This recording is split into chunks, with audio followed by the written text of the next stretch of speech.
చైతన్యరథం ప్రేక్షకులకు స్వాగతం, నమస్కారం. కొడాలి శ్రీ వెంకటేశ్వరరావు, గుట్కా నాని అంటారు, బూతుల నాని అంటారు, రకరకాల నిక్నేమ్స్ ఉన్నాయి అతనికి. ఈ మధ్య కంటే ముందు జగన్మోహన్ రెడ్డి పాలనలో అనేక అక్రమాలు చేశాడు, దోపిడీలు చేశాడు, దోచుకున్నాడు. పలు కేసులు అతని మీద ఉన్నాయి, అభియోగాలు ఉన్నాయి. కేసులు పుట్టప్ చేసి ఫైల్ చేసి అరెస్ట్ చేసే సమయంలో గుండెపోటు అని చెప్పి హైదరాబాద్లో చేరటం, అక్కడి నుంచి ఆరోగ్యం విషమించిందని చెప్పి బాంబే షిఫ్ట్ చేయటం, బాంబేలో ఆపరేషన్ జరగటం, బాగానే ఉన్నాడని కబురు వచ్చింది. ఇప్పుడు అక్కడి నుంచి అమెరికా పారిపోయాడంటే వదంతులు ఉన్నాయి. అమెరికా వెళ్ళటం నిజమా కాదా, అమెరికా వెళ్ళాల్సిన అవసరం ఉంది, అలాంటి పలు విషయాలు తెలుసుకునే ప్రయత్నం చేద్దాం. మనతో పాటు సీనియర్ జర్నలిస్ట్ దుర్గా కుమార్ గారు ఉన్నారు. వారిని అడిగి మరిన్ని విశేషాలు తెలుసు. సార్ నమస్తే. నమస్తే బ్రహ్మం గారు, మన చైతన్య రథం వీక్షకు. కొడాలి నాని అమెరికా పారిపోయాడని చెప్పి విస్తృతం ప్రచారం జరుగుతుంది, మీరు చూసే ఉంటారు. అమెరికా పారిపోవాల్సిన అవసరం ఏముందంటారు? అంటే మీరు అన్నట్టు సోషల్ మీడియాలో అయితే మాత్రం ఈ చాలాసార్లు అలాంటి వార్తలు అయితే నేను కూడా గమనిస్తున్నా అండి. తర్వాత అసలు ఇంకోటి ఏంటంటే అతని ఆరోగ్యం కూడా బాగానే ఉన్నప్పటికీ కూడా నటించాడు అని కూడా అనేవాళ్ళు ఉన్నారు. అసలు ఆపరేషన్ జరిగిందా లేదా అనే దాని మీద కూడా చాలా వివాదం, మీమాంసలు ఉన్నాయి, అనుమానాలు కూడా ఉన్నాయి. అనుమానాలు ఉండటంలో కూడా ఆశ్చర్యపడాల్సిన అవసరం లేదు.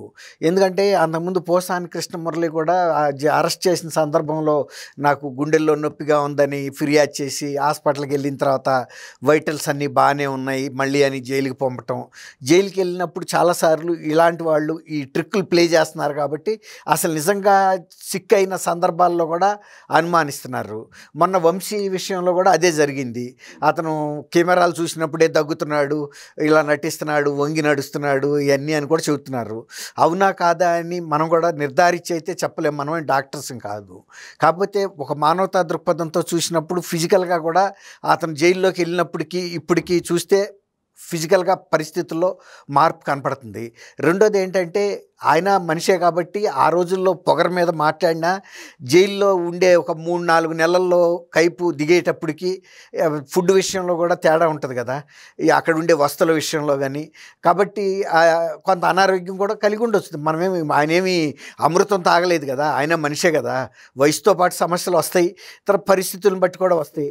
అంటే ఇక్కడ ఇంకోటి సరే, బయట ఉంటే చాలా రకాల అలవాట్లు ఉంటాయి, ఆ తిండి వేరు, బయట వాతావరణం వేరు, అక్కడ ఉండే ఆహారం వేరు, అక్కడ ఉండే పోషణ వేరు, ఇక్కడ అంత ఉండదు. తర్వాత కొంత మానసిక వ్యధ కూడా ఉంటుంది.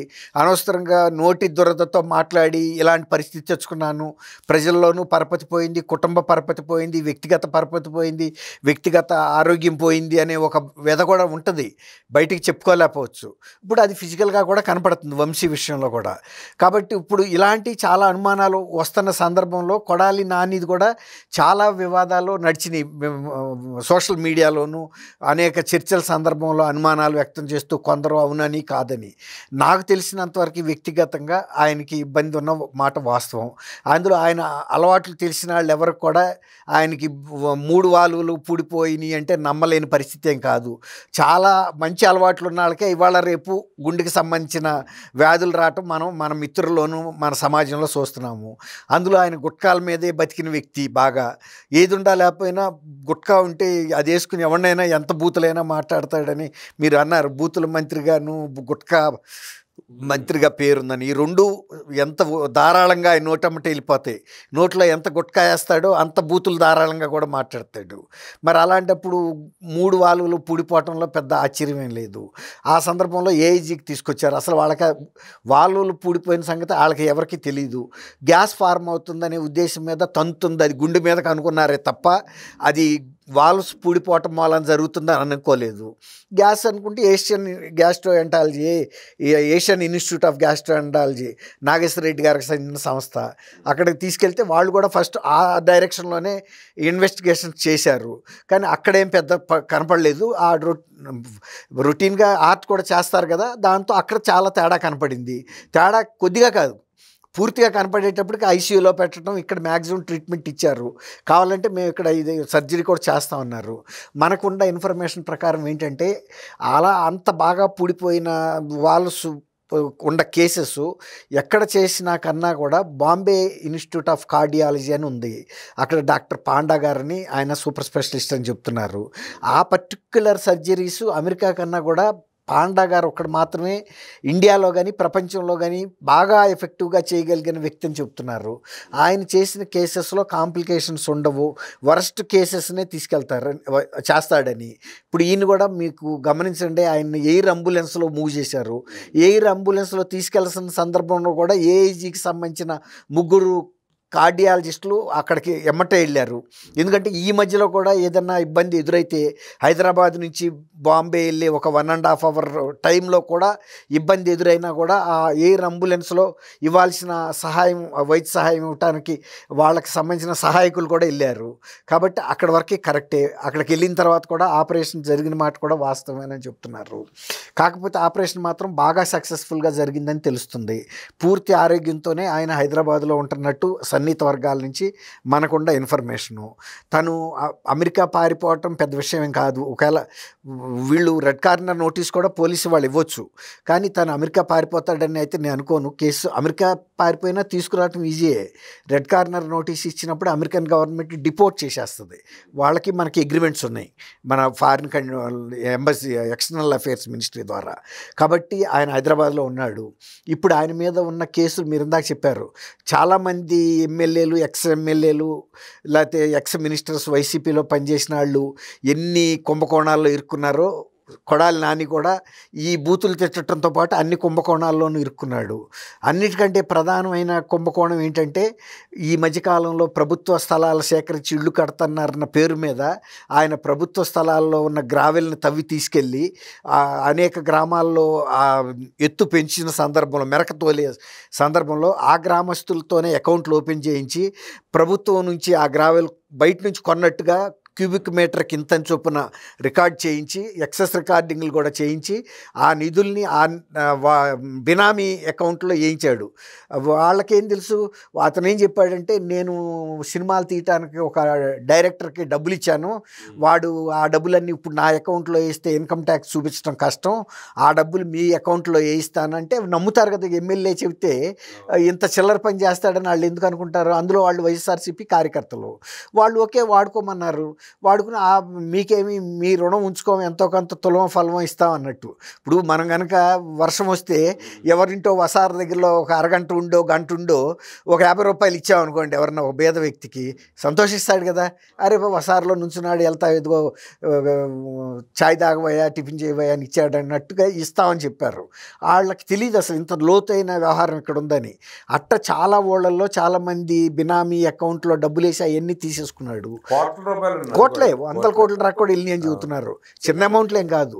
ఇప్పుడు అవన్నీ ఆ ఊళ్ళల్లో నుంచి వివరాలు సేకరిస్తుంటే వాళ్ళు బిత్తరపోతున్నారు. అది ఏదో ఎవరో డైరెక్టర్ వేస్తాడని చెప్పారు, గవర్నమెంట్ నుంచి నిధులు వచ్చినాయా మాకు తెలియదు, పడగానే మా దగ్గరికి వచ్చి చెక్కుల మీద సంతకాలు పెట్టించుకెళ్ళిపోయారు, అసలు ఎంత పడిందో కూడా మాకు తెలీదు. వీళ్ళు బ్లాంక్ చెక్కుల మీద సంతకాలు పెట్టుకెళ్ళి అక్కడ పడిన దాన్ని బట్టి డ్రా చేసుకున్నారు. అది కాకుండా కూడా ఇసుక కుంభకోణాల్లో కూడా భారీ ఎత్తున ఈయన ఇన్వాల్వ్ అయ్యాడండి. తర్వాత సబ్సిడీ బియ్యంకి సంబంధించిన వాటిల్లో కూడా చాలా కుంభకోణాల్లో ఈయన ఇరుక్కున్నాడని చెప్తున్నారు. తర్వాత మద్యం డిపోల మీద ఏదో అటాక్లు చేసిన కోణాల్లో కూడా ఉన్నాయి. తర్వాత రావి వెంకటేశ్వరరావు గారి షాపు మీద, ఆఫీస్ మీద కూడా పెట్రోల్ బాంబులతో దాడులు చేశారు. తర్వాత ఈ కొన్ని భూ కబ్జాలు ఉన్నాయి, ప్రైవేట్గా కాలనీలు. ఇప్పుడు మీలాంటి వాళ్ళు, నాలాంటి వాళ్ళు కొనుక్కున్న ఫ్లాట్లు చుట్టూతా కూడా ఇనప రేకులు పెట్టేసి కబ్జా చేసేసి అవన్నీ చెరిపేశారు. అవన్నీ కూడా అవి కాకుండా కూడా క్యాసినోస్ అని కండక్ట్ చేసి అది ఒక కేసులు ఉన్నాయి. తర్వాత ఆయనకు అక్కడ ఒక కళ్యాణ మండపం ఉందని చెబుతున్నారు, లింగవరం ఏదో ఒక ఊరు పక్కన. అయితే దానికి వాడే కరెంటుని ఏం చేశారంటే ఆ లింగవరం గ్రామ పంచాయతీ ఈ కరెంటు, వీధి లైట్లు, ఇతర మోటార్లకి వాడతారు కదా, మంచినీళ్ళ సప్లైస్కి వాడే, అలాంటి పంచాయతీ అకౌంట్లోకి వేసారని కొంతకాలం నడిచిందంట.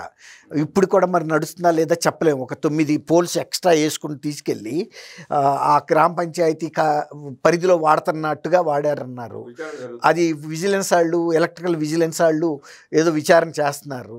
అట్లా కూడా కనుక చేస్తే కరెంటు దొంగతనం కింద కూడా కేసు బుక్ అవుతాయి. ఇవన్నీ కూడా ఈ కేసులన్నీ ఇప్పుడు మరి మొన్నట్రాక ఆరోగ్యం బాగోలేదు, ఇతను లేడు అనే ఉద్దేశం మీద ఆ సందర్భంలో అరెస్ట్ చేసే పరిస్థితి కూడా ఉండదు. డాక్టర్స్ పర్యవేక్షణలో ఉన్నప్పుడు వాళ్ళ పర్మిషన్ తీసుకోవాల్సి వస్తుంది, అంటే ఫిట్గా ఉన్నాడా లేడా అని. ఇప్పుడైతే మాత్రం ఆయన ఫుల్ ఫిట్నెస్ ఉందనే చెప్తున్నారు. కాకపోతే బయట ఎక్కువ ఫంక్షన్ల కాటికి వెళ్ళటలేదు, కానీ ఆయన కూడా భయపడుతున్నాడు అనేదే వినపడుతుంది. ఈ కేసెస్ వాళ్ళు వస్తారు ఒకరోజు, ఎవరో ఒకళ్ళు సిఐడి వాళ్ళు సిట్ వాళ్ళు వచ్చినప్పుడు అరెస్ట్ కూడా ఆయన అంటే మానసికంగా సిద్ధపడుతున్నాడని. ఎందుకంటే వంశీ విషయంలో చూశాడు కదా, అట్లాంటి పరిస్థితి లేకుండా జైల్లో ఎటువంటి వస్తువులు అడగాలి, ఈ మెడికల్ సర్టిఫికెట్లు అవి ప్రొడ్యూస్ చేసి ఇది అరెస్ట్ అయ్యి రిమాండ్కి పంపుతున్న సందర్భంలోనే వెంటనే వాళ్ళ లాయర్ ద్వారా కొన్ని ఫెసిలిటీస్ అడగటానికి కూడా రికార్డ్ రెడీ పెట్టుకుంటున్నాడని చెప్తున్నారు. మరి అరెస్ట్ అయిన సందర్భంలో జడ్జి ముందు కనుక ఈ డాక్యుమెంట్స్ పెట్టినప్పుడు కొన్ని రాయితీలు కూడా ఇచ్చే సందర్భం ఉంటుంది. అది ఇప్పుడు చేసే అవకాశం ఉందా, లేదా కొంచెం టైం ఇచ్చి అరెస్ట్ చేసే అవకాశం ఉందంటారా? అంటే ఇప్పుడు ఆయనకి సన్నిహితులు చెప్తున్న ప్రకారం అయితే మెడికల్గా ఫిట్నెస్ ఉందని అని చెప్తున్నారండి. కాకపోతే పోలీసులు కొంచెం పబ్లిక్లో ఏమో అభిప్రాయం వస్తుంది, ఏదన్నా అంటే సానుభూతి అతనికి ఏమైనా ఉంటుందా, మన ఏమన్నా తప్పు పడతారా అనే విషయం ఏమైనా ఆలోచిస్తారేమో. కానీ అవసరమైతే ఏదైనా నోటీస్ ఇచ్చి పిలిపించుకోవచ్చు. పిలిపించుకున్నప్పుడు వాళ్ళకి ఆ ఫిట్నెస్కి సంబంధించిన సందేహాలు ఉంటే తొలగిపోతాయి కదండి. ఇప్పుడు పోలీస్ స్టేషన్కి నోటీస్ ఇచ్చి పిలిచినప్పుడు ఆయన వస్తాడు కదా, వచ్చినప్పుడు వాళ్ళు అబ్జర్వేషన్లో తెలిసిపోతుంది, దాన్ని బట్టి వాళ్ళు అరెస్ట్ చేస్తారు. అది ఇమీడియట్గా కూడా జరగవచ్చు. ఇప్పుడు మామూలుగా ఇట్లాంటి ఆపరేషన్స్ అయినప్పుడు 2 to 3 వీక్స్లో ఎవరైనా కోలుకుంటారండి. ఇప్పుడు మోర్ దాన్ 1.5 month కూడా అయింది, 2 months కూడా అవుతున్నట్టుంది ఆపరేషన్ జరిగి. చూస్తారు కదా రికార్డ్స్, చూసి అవసరమైతే మెడికల్ డాక్టర్ని కూడా తీసుకెళ్తారు, వైటల్స్ అన్ని చెక్ చేసిన తర్వాత అరెస్ట్ చేస్తారు. ఆపరేషన్ చేసుకోవడం కరెక్టేనని, విదేశాలకు పారిపోలేదు, హైదరాబాద్లో ఉన్నాడు, ఆరోగ్యం బాగానే ఉంది, పోలీసులు ఎప్పుడైనా పిలిచి విచారణ చేసే అవకాశం ఉందని, అలాగే విచారణ సమయంలో డాక్టర్ పరీక్షలు చేసిన తర్వాత అరెస్ట్ కూడా చేసే అవకాశం ఉండొచ్చు అంటూ విశ్లేషించిన దుర్గా కుమార్ గారికి ధన్యవాదాలు తెలియజేస్తూ నమస్కారం. నమస్తే బ్రహ్మ గారు, మన చైతన్య రథం వీక్షకులకు.